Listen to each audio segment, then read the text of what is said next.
Assalomu alaykum YouTube'dagi kuzatuvchilar. Sizlar uchun maxsus apresovkani boshidan oxirigacha o'rgatamiz. Sizlar podpiska bo'lib, qo'ng'iroqchalarni bosib qo'yinglar, kommentariyada foydali bo'lsa yozasizlar, layklarni oldindan urib qo'ysanglar ham bo'ladi. Bu videoni tanishlarga Telegram gruppiga jo'natib qo'ysanglar bo'ladi. Bizga ilhom yordamlashadi. Bu ishda xo'sh, bu yerda suv, mana shu yerdan davleniya pastdan berib qo'yilgan, padacha. Mana shunday kirib, mana qolganlar hammasi yopiq turadi. Bittasini bunday ochamizda mana shu konturda to'pli polni mana shu aylanib, mana shu xonadagi ichidagi o'sha suvli yoki havoli suvi aylanib haydab turib, qaytib kelib, mana shu ko'k tomonni obratkadan mana shunda keladi. Bu kran yopiq bo'lganligi sababli suv yo'nalishi bu tomonga qarab yuradi. Bu tomonga yurayotganda shu havolani ham chiqaradi, keyin shlank orqali hozir yoqmay turib. Mana shunda yurib turib, bir to'lasi bitta o'qni ikkita o'q yonaveramiz, kanalizatsiyani ham tekshirib olamiz. Kanalizatsiya ketadi. Mana shu shlankalarga vнимательно qarab turinglar, qani bitta effekt berar, gupillatib. Qaranglar. Oho, qaltirab yubordi. Dahshat, gap bo'lishi mumkin emas. Mana. Chiqib ketdi, qara, chiqib ketdi nari. Hoy, to'ta. Yetdimi? Bunga bir narsa bostirib qo'yish kerak edi. Kafilchilar dod-dori.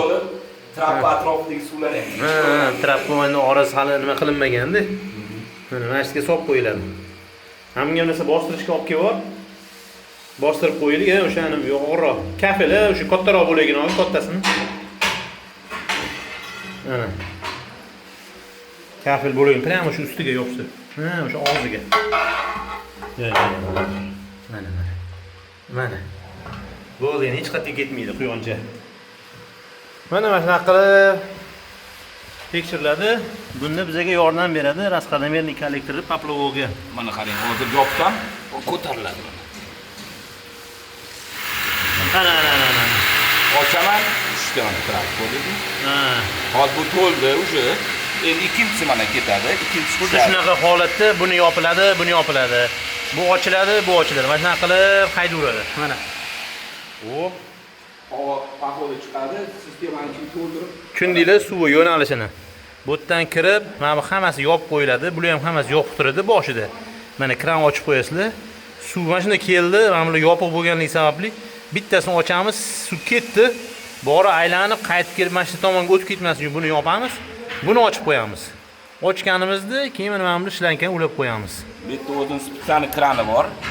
Slivnoy kran. Monoblok deyiladi bu, slivnoy kran и mana bitta воздухосбрасник. Mana shu yerdan chiqib turadi. Ana shunaqa qisqa londa. Mashinani tirs etib jo'natib qo'yasiz. Sog' bo'linglar, salomat bo'linglar.